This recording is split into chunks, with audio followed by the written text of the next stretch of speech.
All right, let's get right into this explainer of the source material. Today, we're unpacking a profoundly moving historical and spiritual narrative.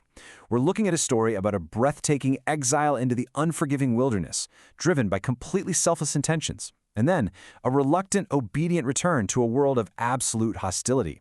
It's just a fascinating look at the tension between human design and divine destiny. So, let's dive into this. Imagine literally dropping everything and stepping completely away from society. Well, the author of our text did exactly that. 2 whole years, totally separated and entirely alone in complete wilderness isolation. No companions, no news from the outside world, just absolute, unrelenting solitude. Section 1. Solitude in the Wilderness, a selfless departure. Now, you might be wondering, why do this? Well, to really grasp this extreme departure, we have to look at the motivation. It wasn't about running away from responsibility. Actually, it was a deeply selfless desire to just avoid being a source of discord, disturbance, or sorrow among companions.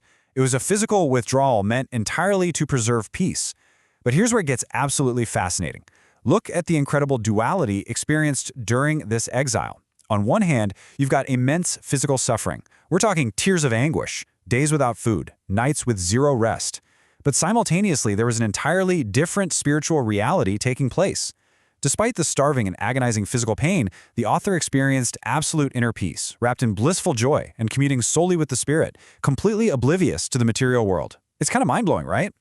And this quote beautifully hits the nail on the head regarding that sacrifice. The source explicitly states, "The one object of our retirement was to avoid becoming a subject of discord among the faithful or the cause of sorrow to any heart." The withdrawal was an act of pure, unadulterated sacrifice. The author had the firm intention of never returning or reuniting with society. As far as they were concerned, they had stepped away for good. The whole shebang was left behind. Which brings us to Section 2, The Mystic Summons, a Higher Calling. But, as we so often see in history's greatest spiritual narratives, human intentions, even the absolute most noble and peaceful ones, can be abruptly overridden by a higher calling. The author profoundly acknowledges this shift, noting that the mesh of divine destiny completely transcends even the boldest of human designs. Basically, no mortal conception can outmaneuver it, and no soul can find release except through total, absolute submission to that higher will. So, that perfect quiet isolation? Yeah, it was about to be broken. And that brings us to the absolute pivotal moment of the narrative. The text reveals, "From the mystic source there came the summons bidding us return whence we came." Surrendering entirely to this divine injunction, the author is pulled right back from that perfect, peaceful isolation and thrust straight back into the messy, turbulent world. Moving on to Section 3, Return and Resignation, a Harsh Reality.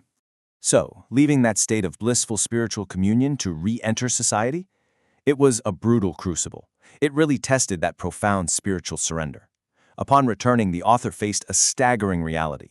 For 2 whole years, relentless enemies had been ceaselessly contriving his extermination. And honestly, shockingly, the faithful, literally the very people he sought to protect by leaving, offered zero assistance or deliverance. Instead of help, they just caused continuous sorrow through their words and deeds. Talk about an incredibly isolating homecoming. Yet, even amidst these unceasing calamities, and totally without support, the author stood incredibly firm. Wholly resigned to God's will, life in hand, he was completely ready for sacrifice. There was absolutely no retreat, no bitterness, just this unwavering commitment to face whatever came next in service to that higher calling.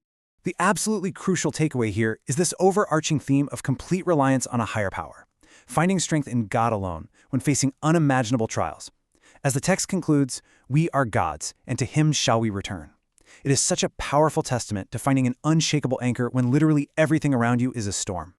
As we wrap up this explainer, I want you to really think about this incredible narrative of sacrifice. How do we respond when the call of duty pulls us from our deepest peace right back into the storm? When you are summoned from your own place of comfort to serve a greater purpose, how will you face the winds? It's a heavy question, for sure. Thank you for exploring this profound text with me, and I hope it leaves you with something really powerful to chew on.